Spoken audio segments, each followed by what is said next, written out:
अस्सलाम वालेकुम जी, मैं हूं गुलाम मुस्तफ़ा तालब और आज हम बात कर रहे हैं पिंक आई डिजीज़, जो कि कराची में एक वायरल अटैक है, आंखों की बीमारी है। अशोबे चश्म भी इसे कहते हैं और कंजक्टिवाइटिस भी इसे कहते हैं।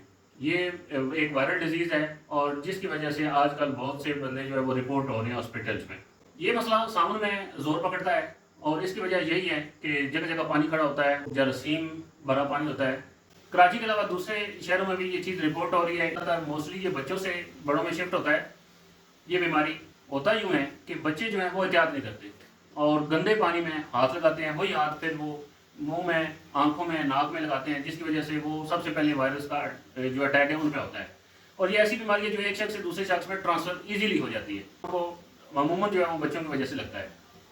बड़ों की अपनी गलतियों की वजह से भी ये बीमारी लग सकती है। तो कि आंखें सुर्ख हो जाती हैं, आंखों के किनारे सुर्ख हो जाते हैं, आईलिड्स जो हैं वो सुर्ख हो जाते हैं, सोजन हो जाती है उनमें, आंख स्टिकी हो जाती है, वाटरी आंख हो जाती है, वाटरी आइज हो जाती हैं, पानी उनमें बहना शुरू हो जाता है, चिपचिपा सा मटेरियल जो है वो निकलना शुरू हो जाता है, पस टाइप जो है ग्रीनिश कलर का, येलोइश कलर का। और सुबह जब इंसान उठता है तो आंख बहुत मुश्किल से खुलती है। अमूमन 7 दिनों तक ये मसला रहता है, फिर ये ठीक भी हो जाता है। इम्यून सिस्टम पर डिपेंड करता है कि कितना जल्दी इंसान उससे रिकवर करता है। लेकिन समटाइम्स ये जो है ये हफ्तों चलता है और इससे बुखार भी हो जाता है। इससे बचने का तरीका ये है कि इसकी एहतियाती तदाबीर जो है वो अपनाई जाएं। सबसे पहले तो ये है कि आप अपने हाथ बार बार धोएं और ऐसा मरीज जो अफेक्टेड है, जो इस बीमारी से, कंजक्टिवाइटिस से गुजर रहा है, पिंक आइज डिजीज से गुजर रहा है, उसके साथ आप हैंडशेक के बाद अपने हाथ धोएं। उसका इस्तेमाल करदा तौलिया आप इस्तेमाल न करें, उसका इस्तेमाल करदा रुमाल आप इस्तेमाल न करें और उससे आप फासले पे रहें। पिल्लो और तकिया वगैरह जो है वो भी आप उसका इस्तेमाल न करें।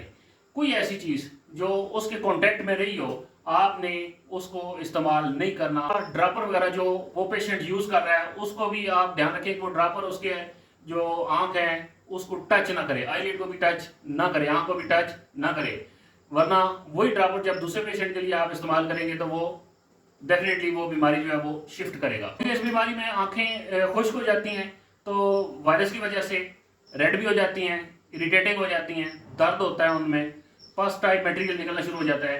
तो ये सारे जो मसाइल होते हैं इनसे निपटने के लिए आपको चाहिए कि आप आंखों को ज़्यादा से ज़्यादा मॉइस्चर प्रोवाइड करें। उसके लिए आपके पास अगर पानी ठंडा है और शर्त यह है कि और साफ भी है तो फिर आप उस ठंडे पानी से अपनी आंखों को दिन में बार बार धोएं। यहाँ पे जो वुजू है उसकी अजमत का इजहार भी होता है। दिन में हम 5 बार जब मुंह धोते हैं तो आंखों में भी पानी पड़ता है, तो बार बार आपने ठंडे पानी के साथ जो है वो आंखें धोनी है। इसके बाद आंख के मसाइल के लिए आपने उसमें एंटीबायोटिक्स वगैरह जो है वो डालनी है एलोपैथिक में। और चूँकि मैं होम्योपैथिक डॉक्टर हूँ तो आपको मैं होम्योपैथिक ट्रीटमेंट जो है उसके हवाले से आपको मेडिसिन में बताऊंगा। सबसे पहले इस प्रॉब्लम के लिए जो मेडिसिन मैं रिकमेंड करूंगा वो है apps mellifica. Apps mellifica medicine जो है वो थ्रोबिंग पेन जो है, पल्सेटिव पेन, धड़कनदार दर्द जो होता है आंखों के अंदर, अगर वो है तो फिर आपने एपस मेलिफिका इस्तेमाल करनी है। और रेडनेस उसके साथ है और स्वेलिंग भी है तो ये तीर बहदफ है ये दवाई। ये जो शहद की मक्खी उसके डंक से तैयार करता ये मेडिसिन है, बहुत ही इफेक्टिव है इस प्रॉब्लम के लिए। इसके बाद दूसरे नंबर पर जो मेडिसिन है वो भी रेडनेस के लिए है, सूजन के लिए है और आंखों की ड्राइनेस के लिए है। उसमें भी धड़कनदार दर्द होता है और वो है बेलाडोना। बेलाडोना में आपने नोट करना है कि आपके पाँव की निस्बत आपके फेस, चेहरे और आंखों का जो टेम्परेचर है वो ज़्यादा है तो फिर आपने साथ बेलाडोना भी इस्तेमाल करनी है। तीसरे नंबर पर मेडिसिन है एकोनाइटम। एकोनाइटम जो है वो इमरजेंसी मेडिसिन के नाम पर जानी जाती है और ये मेडिसिन पहले 24 घंटों में अगर ली जाए तो बहुत ज़्यादा इफेक्टिव होती है। इसमें सैंड पार्टिकल्स फील्स होते हैं आंखों के अंदर, तो ये प्रॉब्लम होती है। तो इस तरह महसूस होता है कि जैसे आंखों में रेत पड़ गई है, इस तरह के ज़रात पड़ गए हैं और उनमें जलन हो रही है, इस तरह की सिचुएशन हो और फोटोफोबिया भी हो जाता है, आंखें जो है वो रोशनी को बर्दाश्त भी नहीं करती। तो इस सूरत हाल में आपने एकोनाइटम इस्तेमाल करवाना। अगर आपकी जो आंखें हैं उनकी जो आईलिड्स हैं वहाँ पे स्वेलिंग आ गई है तो फिर आपने अर्जेंटम नाइट्रिकम इस्तेमाल करनी है। अर्जेंटम नाइट्रिकम आईलिड की जो स्वेलिंग है उसके लिए बेस्ट मेडिसिन है। इसके साथ जो हेल्पिंग दूसरी सिम्टम्स हैं वो स्टमक के कुछ इश्यूज जो हैं वो भी आपको हो सकते हैं, गैस्ट्राइटिस हो सकता है, तो एसिड रिफ्लक्स वगैरह, अगर उसके साथ सिम्टम दूसरे भी मैच कर रहे हैं तो फिर आपने अर्जेंटम नाइट्रिकम यूज़ करनी है, वो आपको बहुत ज़्यादा रिलीफ देगी। इससे आगे की मेडिसिन दो आती हैं, एक यूफ्रीजिया है और दूसरी एलियम सीपा है। इन दोनों के जो सिम्टम्स हैं वो एक दूसरे के वाइस वर्सा हैं, एक दूसरे के उलट हैं। कि एलियम सीपा जो है इस मेडिसिन में आंखों से सादा पानी आता है, जबकि नाक के अंदर से जो पानी आता है वो कड़वा होता है, वो जलनदार होता है। तो जबकि जो यूफ्रीजिया है उसमें इसके उलट सिम्टम्स होते हैं। उसमें ये होता है कि आंखों के अंदर से जो पानी आ रहा होता है वो जलनदार होता है, कड़वा होता है, जबकि जो नाक से पानी आ रहा होता है वो सादा होता है। इस तरह के अगर सिम्टम्स हैं तो आपने यूफ्रीजिया और एलियम सीपा इस्तेमाल करनी है। एलियम सीपा प्याज से बनी हुई मेडिसिन है। ये जो आम तौर पर हम प्याज, खुरदरी प्याज जो हम खाते हैं, इस्तेमाल करते हैं किचन में, इस प्याज से बनी हुई मेडिसिन है एलियम सीपा। इससे अगला नंबर है पल्साटीला का। पल्साटीला में होता है कि जर्द मटेरियल, वो स्टिकी मटेरियल जो होता है वो होता है आंखों में बहुत ज्यादा, आंखें बमुश्किल खुलती हैं। अगर जर्द रंग का या सब्ज रंग का, ग्रीनिश टाइप का इस तरह का स्टिकी मटेरियल है तो फिर आपने पल्साटीला इस्तेमाल करनी है कुछ दिनों के लिए इस प्रॉब्लम के लिए। एक और मेडिसिन है जी कलकेरिया सर्फ। कलकेरिया सर्फ आपने मेडिसिन उस वक्त इस्तेमाल करनी है जब आंखों के अंदर से पीपदार जो मटेरियल है वो गले में गिरे, और नाक से और आंखों से गले में गिर रहा हो तो फिर आपने कलकेरिया सर्फ को जो है वो प्रेफरेंस देनी है, वो इस्तेमाल करनी है। आखिर में अगर मैं समराइज करूं तो जो बेलाडोना है, एपस मेलिफिका है, एकोनाइटम है, यही मेडिसिन जो हैं वो इंशाल्लाह अजीज इस आंख के मसाइल को हल कर देंगी।